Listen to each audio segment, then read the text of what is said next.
Asas Adyghe. I am Circassian. And the word Adyghe, this is what we call ourselves. But the West has called us Circassians. So when they talk about us as Circassians, we talk about ourselves as Adyghe. Sas Adyghe, I am Circassian. Yardaniam Siqihuha, I was born in Jordan. Unawa, Syriam Susas, I raised a family in Syria. Mekharogum, Klastojit, Hawa, Sishas. Since 40 years, I am in this country, in this city. I have a family, Unawa Sias, 2 girls and 2 boys.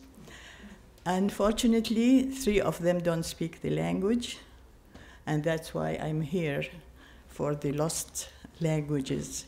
What I couldn't do to my children, I'm trying to do for other people. So today we are going to talk about the Nart sagas.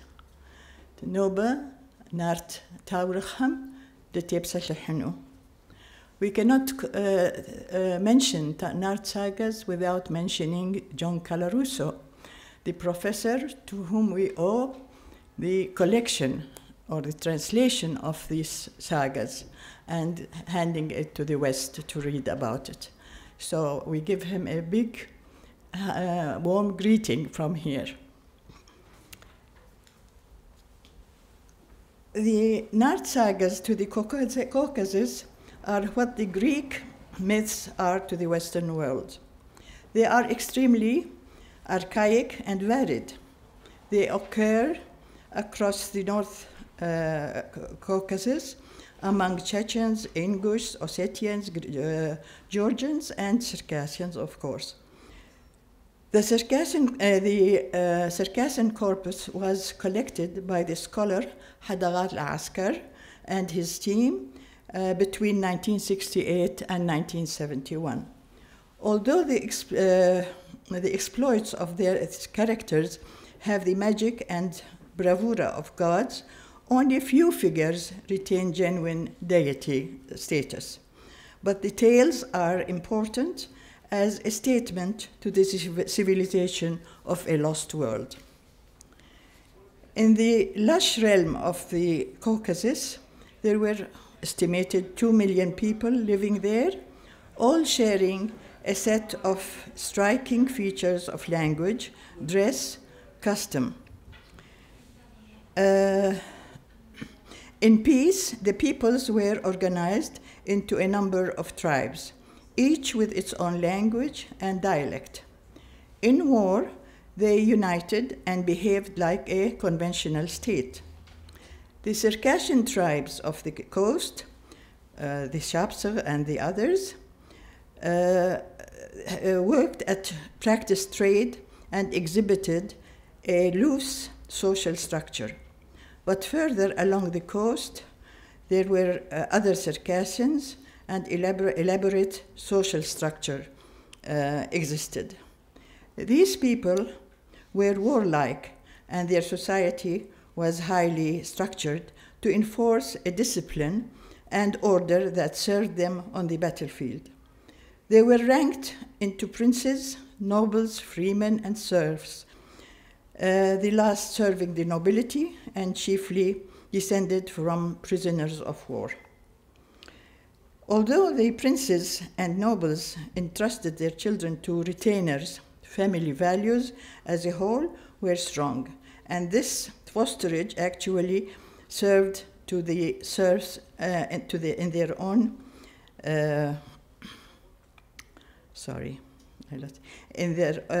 strong and overlords, not as slave to master, but like a family member to a clan, more democratic kind of relationship.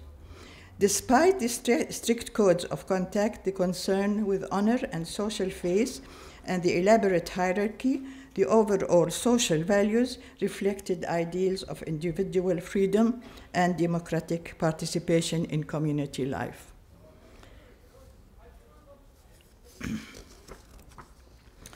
The peoples were highly variable in appearance, some being dark and others light, with light eyes and blonde or red hair. Some looked like Northern Europeans, and others had a distinctly Mongol cast to their features. Their varied appearances testified to their long and complex history. Many of the princes and nobles were tall. Many individuals were strikingly handsome, with both genders frequently showing expressive faces, little physique, and graceful movements. The men of this region accorded their women great freedom and respect, even if their economic roles were traditionally set.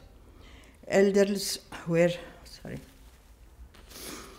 revered, and many had to be well over 100, lived to be more over 100, even in advanced age, and mainly claimed to be more than a century old. They remained an integral part of their society. Dance was a crucial aspect of their life, social life. The men spinning or leaping, I don't know if you could see some of them here, spinning and leaping with astonishing speed and power, and the women gliding with all a fluid grace, the motion of their legs hidden by their long dresses. The religions, somebody asked me about religion. The religions were many, with some Christians among the Abkhaz of the hills, and some Jews living intermixed with the other Circassians. Islam dominated the region, but no mosques were to be seen, in fact, which I am surprised of that. Religious tolerance was a feature of the Caucasus as a whole, and strong pagan traditions still shaped many fields, as you just mentioned, among the peoples, and lay behind some of them. So this is an overall view of who we are. And I picked up two little sagas of the Caucasus, just to get a taste of it. The first one, it is the Thenards were courageous, energetic, bold, and good-hearted. Thus they live until sent down a small swallow.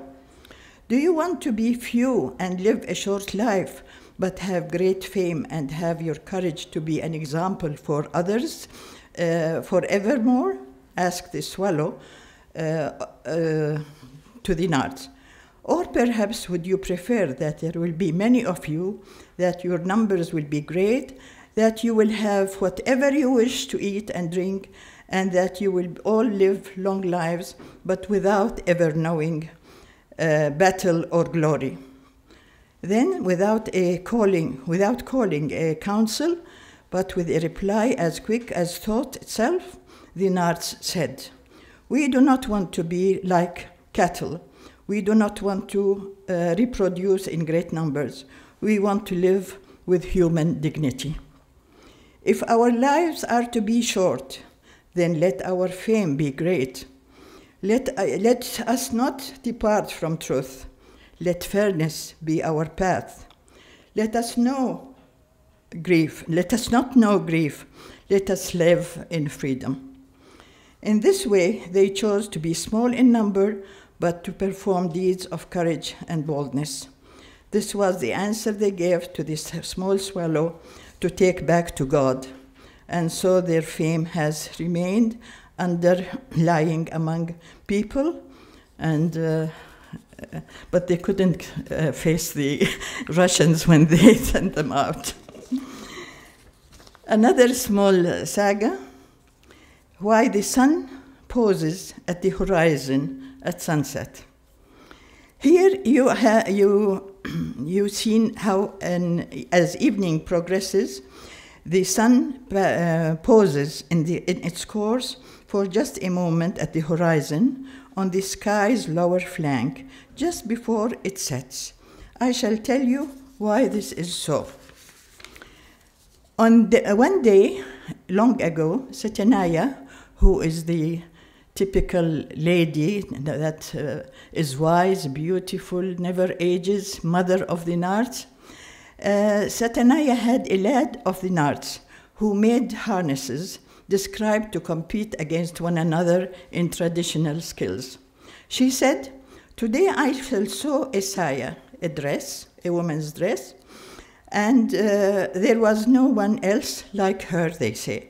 "Then it will take me only one day to make a saddle," replied the youth. As the day passed, they sat each laboring at their separate tasks. The Thenard youth was an experienced craftsman. He finished his saddle and rested.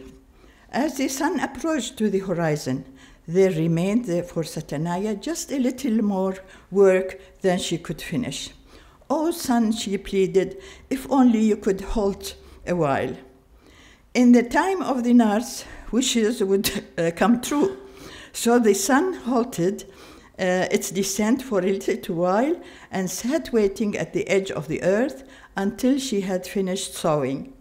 Having sat all day, Satanaya grew tired. She stood up, stretched herself, and then showed the gown. Then she invited the youth to look at her. "You are just as they say you are, Satanaya. You have made it well," the Thenard youth replied as he gazed on her. From that day forward, as evening approaches, the sun pauses in its course for a little while on the sky's lower flank. To do so has become part of its nature. Thank you.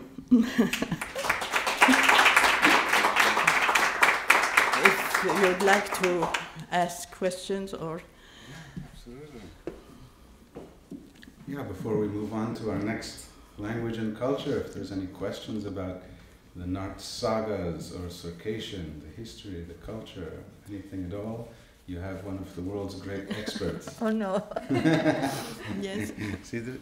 Like in the Thenard's times, you make a wish. Do you have any possibility or opportunity to speak in Kabardian? Well, anybody in New York? Yeah. In New York, not so, but in New Jersey, there is a group that were settlers of the Golan Heights. When the Golan was occupied, they came, and my husband actually was from that part, and that's why we ended up here. So this is, we speak it. I speak the language. I am a teacher. I taught English, I taught Arabic, but I couldn't write and read my language. I only spoke it. So I learned it. Now, our dear Daniel wanted me to give this all in Circassian. I said, I wish I could read like that in Circassian, but I don't. I taught other languages while I couldn't read and write my language. I learned it. Now I'm as the level of junior 4 maybe. I can write a little bit, read a little bit, but I have to work at it much more. Yes? Can you let us hear a little bit of how it sounds?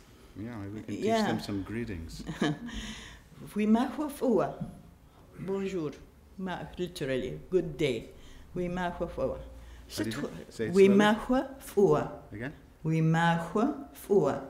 Good day. Can we all try that? Setwada. How are you? Setwada. Sekharzinesh. I'm fine. Sekharzinesh. Tana Wushipsora. Where do you live? Tana Wushipsora. Wushipsora. Sa New York, Sishopso. You understand that? And Dinebjagur, New Jersey, Shopso. Our friend lives in New Jersey. Dinebjagur, our friend, lives in New Jersey. Dinebjagur, New Jersey, Shopso. Shopso. Okay. Yeah, it has. I should mention that Kabardian is famous among linguists for having so many sounds, only next to the Khoisan click languages of South Africa. That's its only competitor, really. So that some of the sounds it has, the typological, the rarer sounds are found, some of them found in Arabic, like ha and ah. Others are found in other languages of the Caucasus, the adjectives like ka, ta,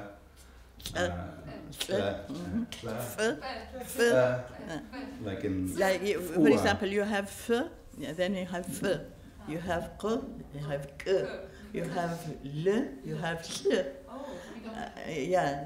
So I was studying German for, and usually people have difficulty pronouncing the sh, nicht, and they would say nicht. Ich liebe dich, for example. It sounds really. So he asked me, how come you, I said, you want more difficult? So I gave him some of the sounds of Circassian. So he said, okay, I give up. Right, they have ch. For example, you have ch, which means blood. Ch. L means meat. Ch means man.